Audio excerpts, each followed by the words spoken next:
नमस्कार, मी अश्विनीताई. माझ्या यूट्यूब चॅनलमध्ये तुमचं स्वागत आहे. आज आपण बनवणार आहोत सत्यनारायणचा प्रसाद. तर हा सत्यनारायणचा प्रसाद बघा किती छान झालेला आहे. तर तुम्हाला असाच प्रसाद बनवण्यासाठी हा व्हिडिओ शेवटपर्यंत पाहायचा आहे. तर आता आपण रेसिपीला सुरुवात करूया.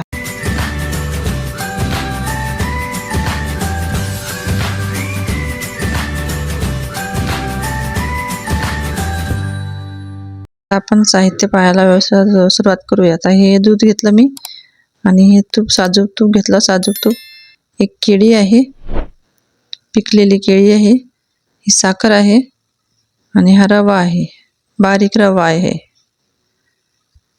आणि हे मनुके आहेत, बदाम, काजू, विलायची पावडर. तर आता आपण इथे आपल्याला 1 वाटी आपला रवा आहे. तर मी 1.5 वाटी दूध घेत आहे आणि 1.5 वाटी पाणी घेत आहे. तुम्हाला जर पाणी घ्यायचं असेल तर 3 वाट्या पाणी घ्यायचं. दूध जर घ्यायचं असेल तर 3 वाट्या दूध घ्यायचं. तर आपण असं अर्धा घेत आहे. तर ते 1.5 वाटी दूध आणि 1.5 वाटी पाणी. तर आपलं 3 वाट्या हे आता ते होत आहे. असं आपण हे पहिले गरम करायला ठेवूया. आता मी कढई तापायला ठेवली. त्या कढईमध्ये मी साजूक तूप टाकत आहे. तर आपल्याला हा आता सत्यनारायणचा प्रसाद बनवायचा आहे. तर आता मी तूप तापायला ठेवलं आहे. तर आपण आता इथलं अर्ध तूप टाकून घेऊया. आपण आता सत्यनारायणचा प्रसाद म्हटल्यानंतर आपण 1.25 पाव किंवा 1.25 किलो असा प्रसाद करू शकतो आपण. पण आपण वाटीचं प्रमाण घेतलेलं आहे. तर आपण 1 वाटी रवा घेतलेला आहे. तर त्याला 3 वाट्या म्हणजे पाणी घ्यायचं आहे, किंवा 1.5 वाटी दूध किंवा 1.5 वाटी पाणी असं घेतलेलं आहे मी. तर तुम्ही तुम्हाला जर काही बी घ्यायचं असेल तर ते पण 3च वाट्या पाहिजेत त्याला, म्हणजे परफेक्ट प्रमाण आहे ते. तर आपण आता असा रवा भाजून घेऊया मस्त. आपलं तूप मस्त रव्यामध्ये मुरलेलं आहे. तर आपण असा 5-6 मिनटं असा रवा खमंग भाजून घेऊया. तुम्ही बघू शकता. आणि थोडं करून आपण याच्यात तूप टाकून घेऊया. तर मी 1 वाटी रवा घेतलेला आहे. तर 1च वाटी साखर घेतलेली आहे आणि 1.25 वाटी तूप घेतलेलं आहे साजूक. तर आपल्याला एवढं पण तूप लागणार आहे. तुम्ही जर 1 वाटी घेतलं असेल, 1 वाटी जर घ्यायचं असेल तर 1 वाटी पण घेऊ शकता. पण मी थोडं कमी घेतलेलं आहे, तरी पण छान होतं आपला शिरा प्रसादाचा. तर मी आता हे मस्त भाजून घेत आहे. आता आपलं तूप पण या रव्यामध्ये मस्त मुरलेलं आहे. आपला रवा मस्त भाजला आहे. आता आपण अजून थोडं तूप टाकणार आहोत. तुम्हाला जर हे 1 वाटी रवा तर 1च वाटी साखर घ्यायची आहे आपल्याला. अगदी परफेक्ट प्रमाण आहे याचं. तर आपला रवा आता असा खमंग भाजत आहे मी. असं खमंग भाजून घ्यायचं आहे. आपल्या रव्याचा कलर पण बदललेला आहे. आता बघू शकता तुम्ही. असा मस्त स्लो गॅसवर असा भाजून घ्यायचा आपला रवा एकसारखा असा. आता आपण बघा, आपल्या रव्याचा कलर कसा आता लालसर रंगावर मस्त रवा भाजलेला आहे. आता आपण याच्यामध्ये काजू टाकून घेऊया. काजू बदाम टाकून घेऊया आणि थोडंसं परतून घेऊया. आता हा रवा मस्त गरम आहे, म्हणजे त्या गरम रव्यामध्येच आपण काजू बदाम टाकू शकतो, किंवा तुम्हाला जर वाटलं तर आपण मनुके पण टाकून घेऊयात. तुम्हाला जर वाटलं तर तुम्ही रवाच्या आधी पण काजू बदाम तळून घेतले चालतात. आता हे केळीचे काप पण मी टाकलेले आहे याच्यामध्ये. तर रवा भाजायच्या अगोदर पण तुम्ही तळून घेऊ शकता काजू बदाम, पण मी या रव्यामध्येच टाकले. रवा गरम आहे ना, तर त्याच्यामध्ये पण चालतात. ते लालसर रंगावर भाजून घ्यायचे होतात ते आपोआप. रवा आपला गरमच असतो ना. आणि केळीचे काप पण आता याच्यामध्ये आम्ही परतून घेत आहे. आणि थोड्या वेळाने असं वाटणार नाही की याच्यामध्ये केळी टाकलेली आहे. केळीनं एकदम चांगला स्वाद येतो. आणि ह्या रव्यामध्येच केळी टाकून घ्यायची आहे. आता मी आणखी 1 तूप टाकत आहे थोडं. आणि रव्यामध्येच केळी भाजून घ्यायची आहे, कारण तशी वरतून टाकली तर ते काळी पडते. अशी रव्यामध्ये कशी एकदम छान भाजली जाते, मग ती त्याचा स्वाद पण छान येतो. आता आपले काजू बदाम पण चांगले होत आहेत. आपला प्रसादाचा शिरा एकदम छान बनतो. आता मी जेवढं तूप आहे हे सर्व मी तूप टाकून देणार आहे, जेवढं आहे तेवढं. तर मी तूप इथे मी पाऊण वाटी घेतलेलं होतं.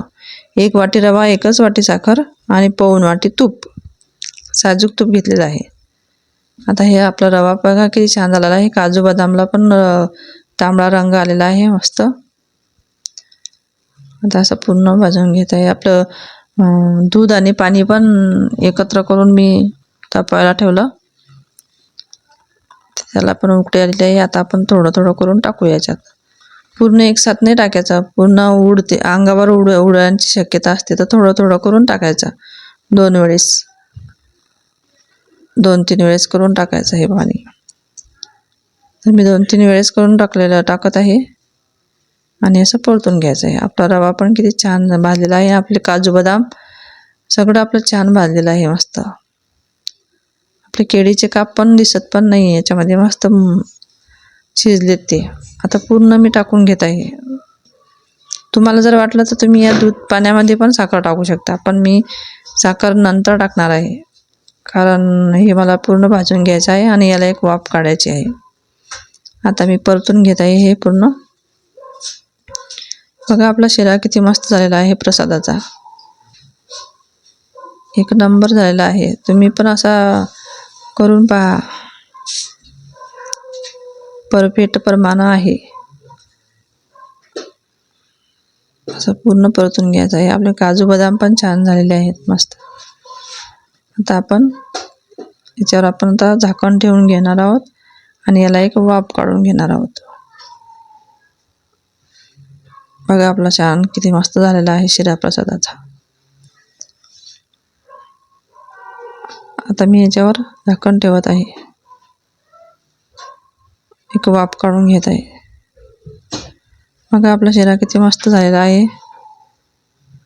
आता मी याच्यामध्ये साखर टाकून घेत आहे. एक वाफ काढल्यानंतर मस्त खमंग होतो तो.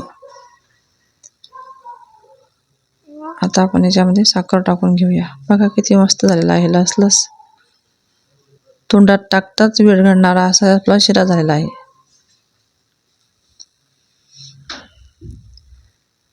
बघा आपले ड्रायफ्रुट्स बी किती मस्त झालेले आहे. आता मी साखर टाकत आहे. आता साखर टाकून परतून घ्यायचं आहे आपल्याला.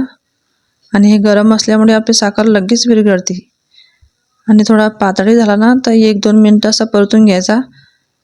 एकदम भारी आपला शिरा होतो हा, कारण की आपले परफेक्ट प्रमाण आहे आपलं पूर्ण. असं परतून घ्यायचं आपल्याला साखर टाकल्यानंतर. बघू शकता तुम्ही किती मस्त झालेलं आहे आपले. आता आपण विलायची पण टाकून घेणार आहोत. आपली विलायची टाकायची राहिलेली आहे. हे आपले परत मी एकदा झाकण ठेवून घेत आहे, थोडी वाफ काढून. आता आपली साखर पूर्ण विरघळलेली आहे आणि आपला प्रसादाचा शिरा एकदम तयार झालेला आहे. तर आता मी विलायची पूड टाकत आहे ह्याच्यामध्ये. बघा आपली विलायची पूड आता मी घालून घेत आहे. आपला शिरा आता तयार झालेला आहे. बघा आपला शिरा किती सुंदर छान किती मस्त झालेला आहे. साखर बी आपले प्रमाणशीरच आहे, जेवढा रवा आहे तेवढीच साखर आहे. आपला शिरा असा एकदम सुंदर झालेला आहे. बघा किती मस्त झालेला आहे.